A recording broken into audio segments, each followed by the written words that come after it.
All right then, good morning. My name is Bill Burke, and I'm pleased to be here to talk to you a little bit about the Associated Press and how we have commercialized live video. 2017 has been a year, I think, everyone, and by everyone I mean everyone at AP who's involved in live, including myself, thought 2017 was going to be a great year. And part of that was because we'd been building for several years on this process, and in particular, the election of, the last election, a lot of live was done, and we'll show you how that was done. And this year has, I think, exceeded those expectations, and I think that's true not only from our perspective at AP, but elsewhere. We started out, and you could really start out at the beginning of the year, New Year's Day, we did a rolling live shot of New Year's around the world, from New Zealand to New York and beyond. 22 continuous hours of live, and it went off really quite well. And that kind of set the tone for what we've seen through the rest of the year. Just to kind of talk a little bit about the evolution, I'm sure many of you are familiar with sort of the traditional broadcast model of live, satellite trucks, and of course local TV, where I came from many years ago. We had local ENG, and we had various configurations of mobile live. Helicopters, obviously, for years have been around. We used to do underwater lives down in South Florida all the time. For a while, I was the director of the Online Video Network, which is a network that AP had several years ago, and we were able to use some live there. Two of the biggest ones were the BP oil spill, which was kind of interesting because it was really nothing other than a bunch of oil coming out of the bottom of the ocean. And also the Chilean miner rescue, which is great. It's kind of like a Pez, remember, it's kind of like a Pez dispenser. They kept coming out one at a time, and it went on for a very long time. And those were actually very popular. The issue was we were getting those through sort of traditional channels, and it was actually quite expensive to do, and there just wasn't a lot of variety in terms of what was available content-wise. And obviously, what has really changed that over the last few years has been the mobile lives, most notably the ones that are done via cell phone, backpack lives. So when we came around to 2017 and did New Year's, it was about 12 times less expensive than what we did. We did a version of that same thing back in, I think it was 2000. It cost us almost $500,000 with satellite trucks and so forth. This was significantly less expensive. We talked to, in the course of preparing for this, I talked to some people who do, that kind of service, those mobile units. At AP, we use LiveU extensively. We also use Bamboozer as well. We actually have an investment in Bamboozer. That's a handheld iPhone live application. And everyone I spoke to agrees that live has never been more popular. One of them told me they do a petabyte, and I put all the zeros in there just to make it look bigger, so that's more impressive. They do a petabyte of data per month in live related to news. And we've calculated it out, it's roughly equal to 1,100 days of HD content. So there's a ton of live material related to news going up there. I think that estimate is low, and they would probably agree that there's really a lot more than that. So it's certainly hit a critical amount. From our perspective at AP, I mean, the challenge has been a lot of, as you listen to the presentations here, a lot of the challenge is how do we monetize this? How do we make it useful for people to do? It really has been the choice-based model which we've implemented that has been helpful, at least to us. Now, as you may know, we're a B2B supplier. So now we did have an online video network where we had our own network, and we monetized it in partnership with actually Microsoft. But we've moved away from that, and we are really a B2B supplier. In 1991, we started, linked to the first Gulf War, we started APTN Direct, which was a traditional linear broadcast satellite. The interesting thing about that is that in our world especially, live sort of has two uses. Number one, obviously, to put things on the air if you want to do that, or put them on digital, but also to get material more quickly. And that was really the whole point of APTN Direct. In 2012, we launched something called the Video Hub, which was really our first major foray outside of the kind of traditional world of broadcast redistribution. And that was a choice-based portal, internet-based portal, where you get credits and you can go and buy whatever you want.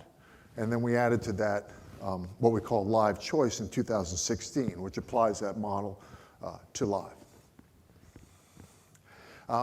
I should point out, this is the example I use for what's happening now.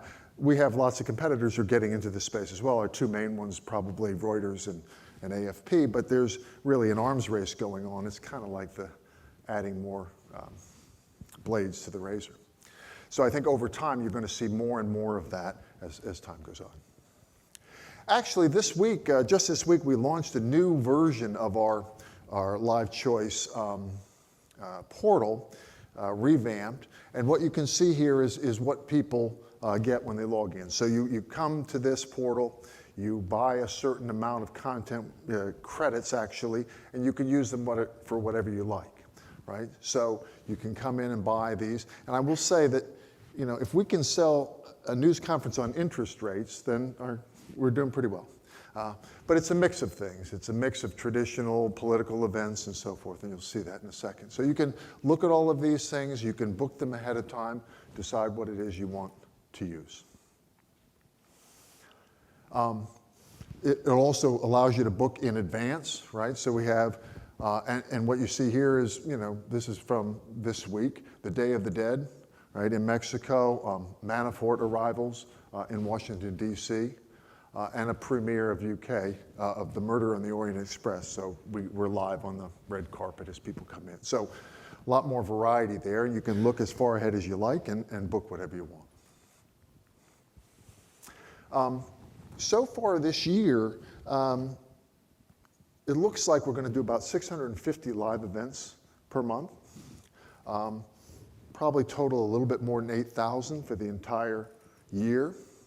One of the things in addition to choice, which has made this work for us, used to be we had in APTN Direct, the rule was, and whatever's the most important is what we're going to put on that satellite, right? So you could be interested in something and using it, but if something bigger happened, then it got pushed out of the way.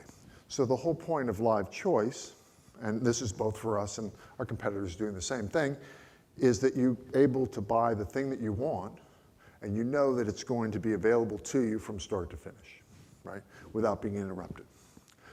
As I mentioned, it's also a credit-based model. The advantage of that for the consumer or the customer is you don't have to, used to be if you wanted to buy APTN Direct, that was kind of a big number, right? And all of the major broadcasters around the world, the BBCs of the world, the networks and so forth, bought that service but had a high price tag.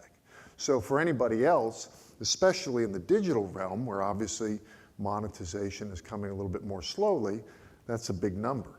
So here you can buy as much or as little as you want. From our perspective, the other thing that's good about this is if there's something that costs more, we can adjust the price of that. So for example, the 9/11 event that we have every year where they have there's a pool coverage event. So that may cost us a lot more to buy into. So we can adjust the monetization of that, and people can either choose to buy it or not, but not everything is always the same price. You can buy as many or few as you want.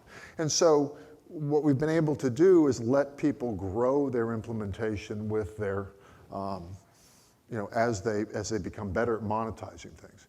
Have a all news radio station that's starting up just this month. I mean, radio in general, a little bit, well, I don't know if I want to make that generalization, but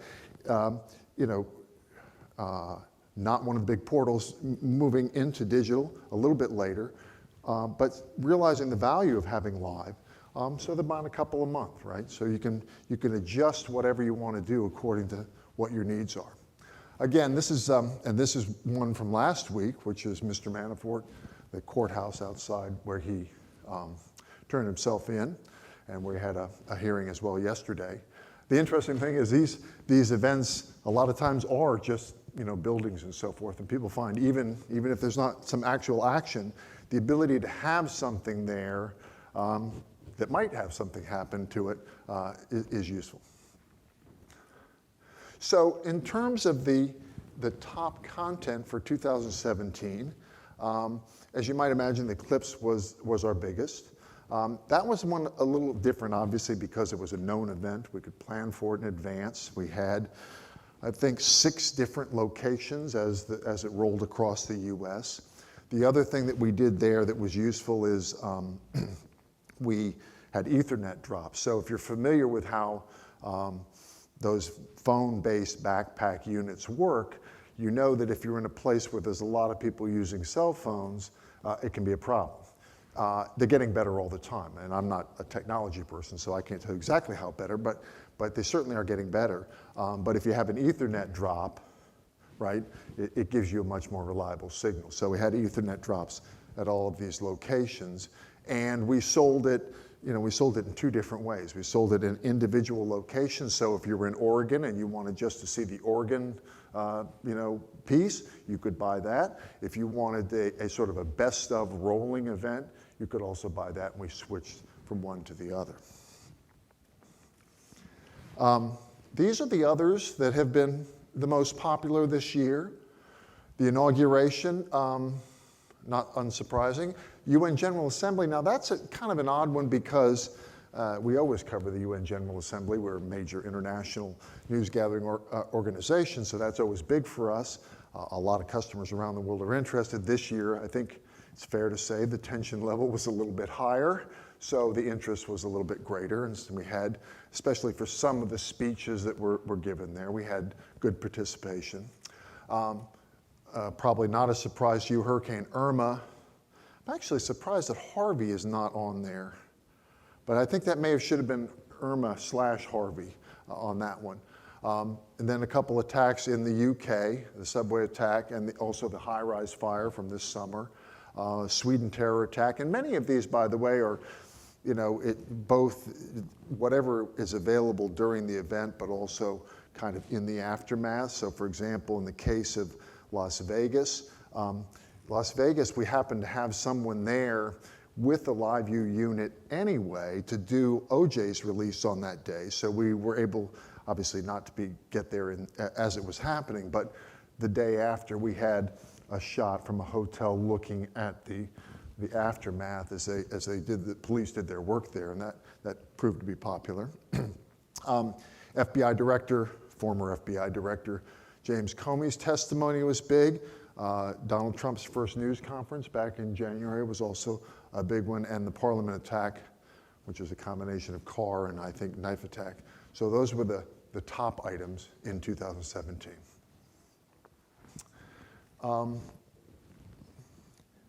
One of the things that obviously works, anyone who's a news producer of any kind really will know that weather is very big.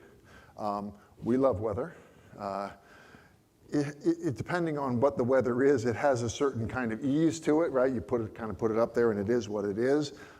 In the particular case of Harvey and Irma, I watched a lot of that coverage, and it was amazing to me, how good the signals were. I mean, you could watch literally for hours and not see any breakup. And as you know, they had people actually in the boats, riding with the people who are being rescued and riding with the people who are rescuing them. In Harvey, we did 57 hours of live alone. The folks over at LiveView said that during Irma, they had more than 200 units in place. And the thing, of course, there is, and I worked in South Florida for many years, so back in the old days, right, we had a limited number of things. You might have a couple satellite trucks, you're in a group and they send you a couple extra satellite trucks, and you rent a few, and you really had to be lucky or extremely smart to figure out where those things had to go. Here, you've got LiveView, you got 10 or 15 of these units, or some other unit, the same idea, and you can really move them around quite quickly. In the case of Irma, that turned out to be really important because it appeared to be going on one side of Florida and then went on the other side of Florida. So that gives you a flexibility that is really, really useful. The other thing that we found is that over time, the cell systems have become a lot more resilient, right? Now, I think in the case of Harvey, because obviously people were much, they didn't have power, they may not be using their phones, and they were sort of spread out over a very large area. So the interference was not really as significant as you might have, for example, in the case of an election, where you're doing a concession speech and you've got lots of people in one place and they're all using their phones, so that could be an issue. But I really think that these two, Harvey and Irma, at least from our perspective, kind of move things into a new realm in terms of the effectiveness and really what we were able to see and the editorial quality of the material that was coming out there. I mean, just to see that, to see what was happening to people and to see the people who were, taking those actions to rescue them was quite touching and really, really quite useful.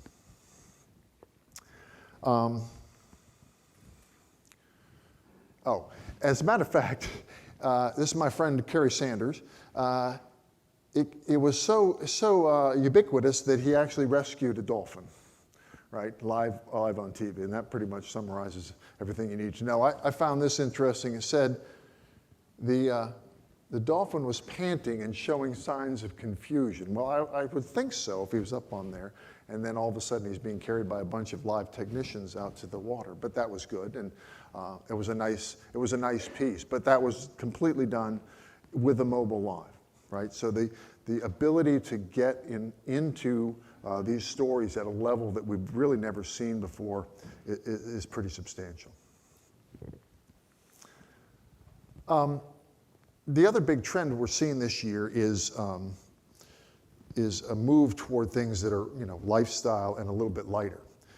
You're probably aware that across a lot of fronts, advertiser-friendly is really rising in importance. And even though to those of us who are journalists, we obviously are raised on breaking news and we want to cover that stuff, but from an advertiser perspective, or from other customers. And really, part of this story is really about the diversification of the customers, right? So back in the day, it was the big networks. It was people who were, primarily, heavy news users.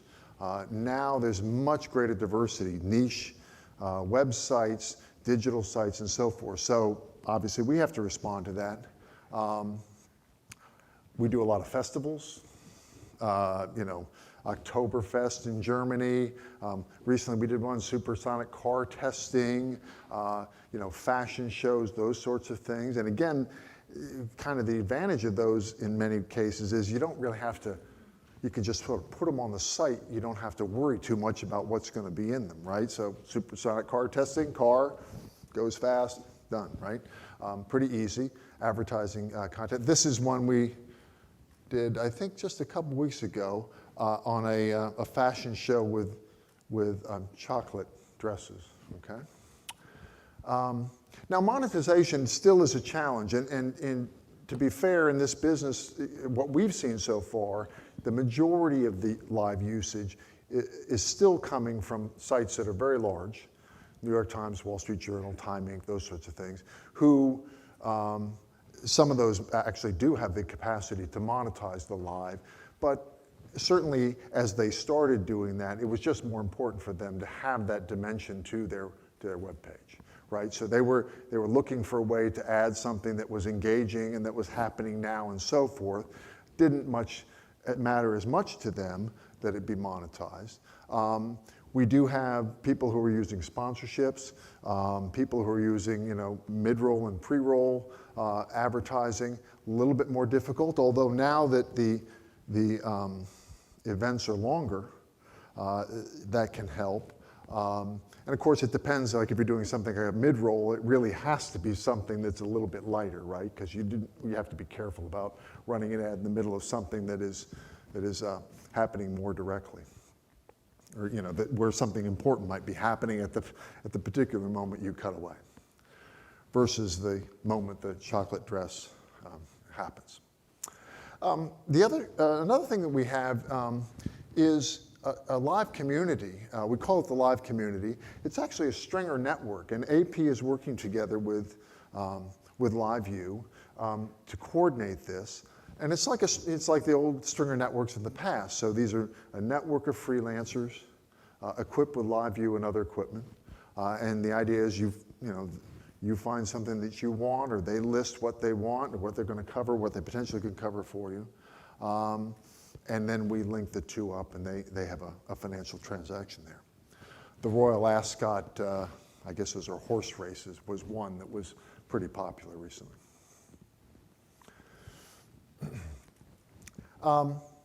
In terms of what's ahead, and we're moving along quite quickly here, but I think there will be increased demand as more and more people integrate live into their digital strategy. As I said, we just launched a new version of our live choice. We're up to 4 units simultaneous. We expect to continue to do that.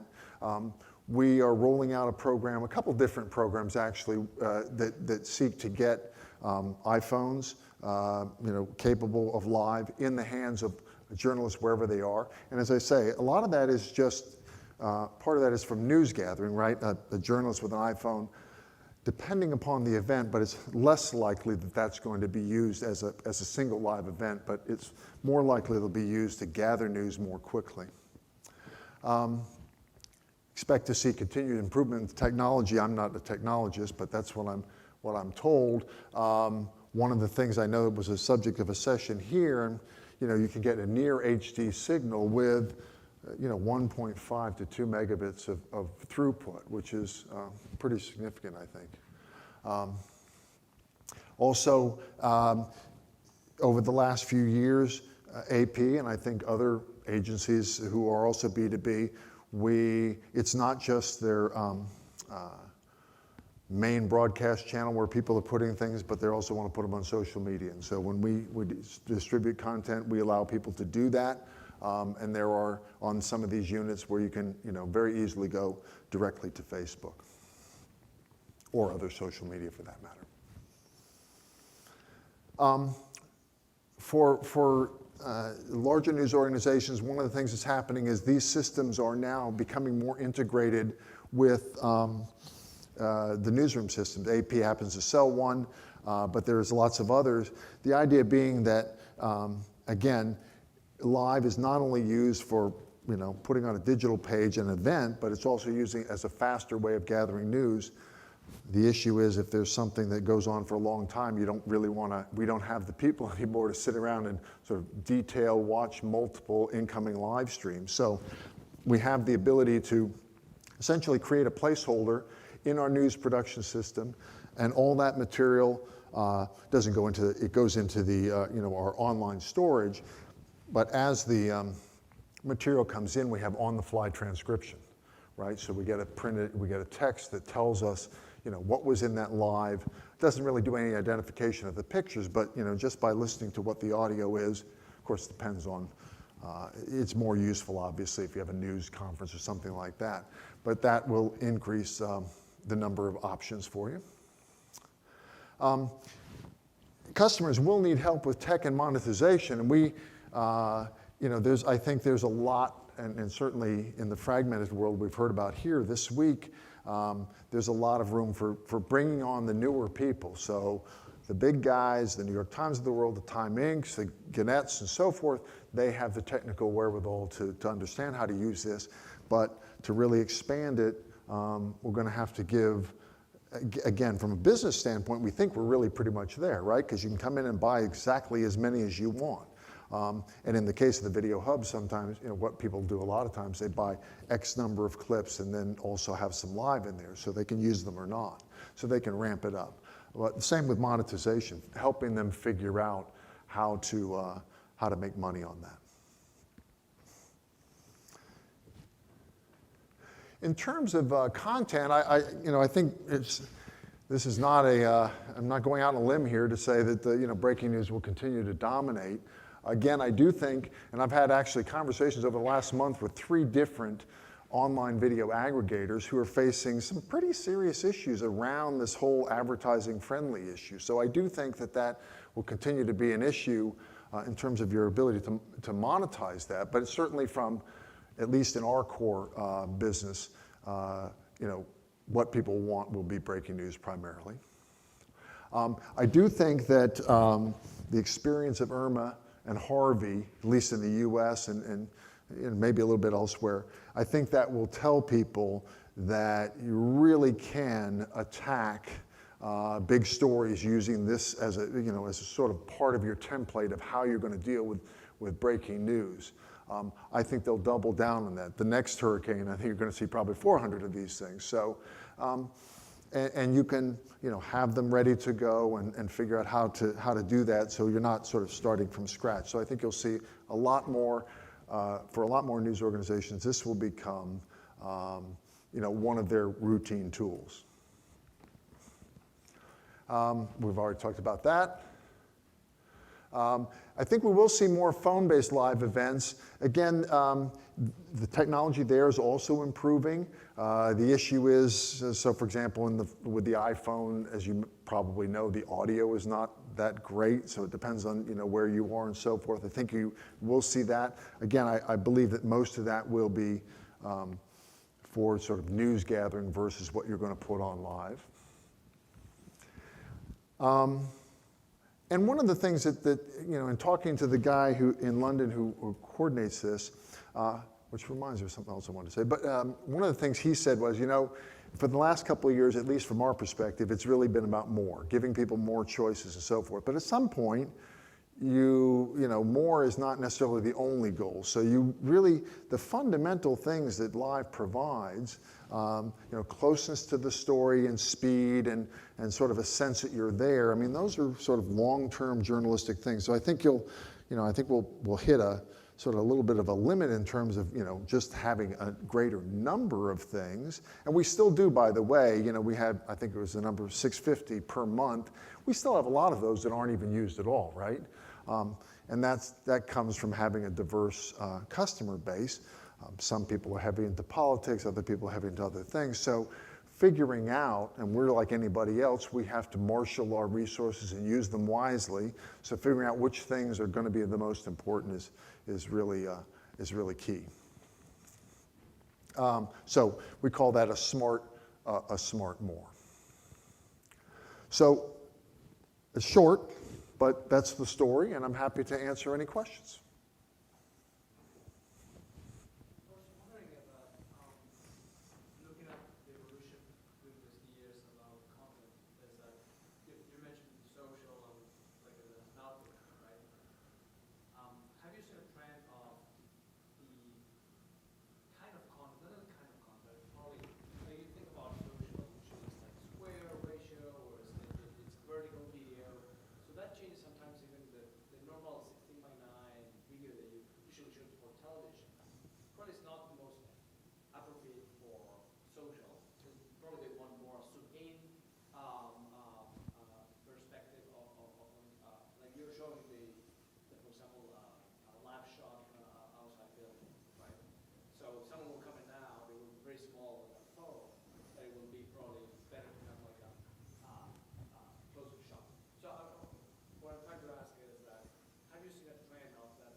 Okay, so the question is the content we're providing for people to use in social of a different technical nature to fit those particular platforms? And the answer to that is not yet, I don't think. I mean, still, now what we've done is when we license material to people, we let them use it on their main channel. We let them use it on their, so if they're broadcasters, I mean, that's sort of our core, but now we have a large business in digital, but the idea is you can use it on your air, you can use it on digital, and now we let people use it on social, right? And that's just acknowledging the reality of what people want. The last thing they want to do is come to you every time there's a new platform and ask a question. But I will say that so far, it's been like, okay, you've got permission to do that. Now you kind of have to figure out, how to really make that work, right? So, I think that's more of an issue for the customer really than it is for us. Although we, for a variety of reasons, in our pre-produced business, we are seriously looking at, can we produce something It essentially has multiple layers to it, right? So it has the version that might be the traditional version, and then it might have, graphics on it that you can either take or take off, and then it might have a different aspect ratio or square versus, wide. So we're looking at ways to automate that. But in terms of live, that hasn't really been an issue for us yet.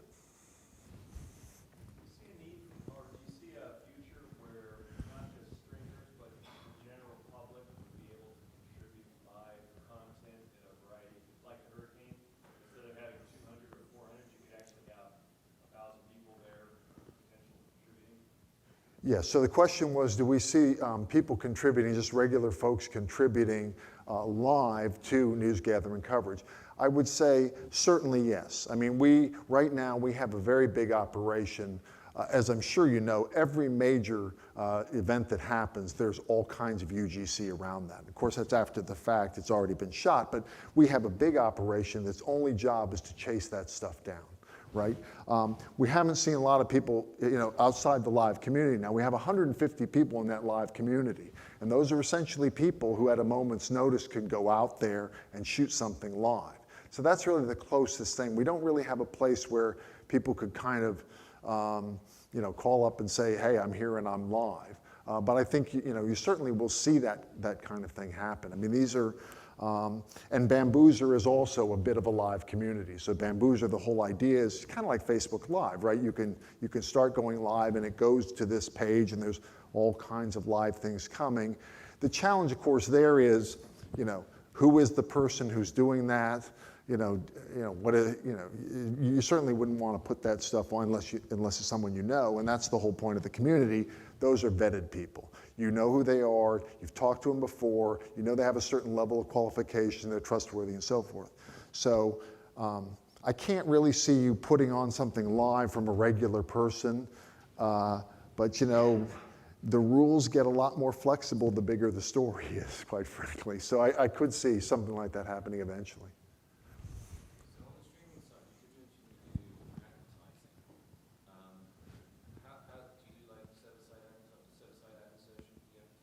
I'm sorry?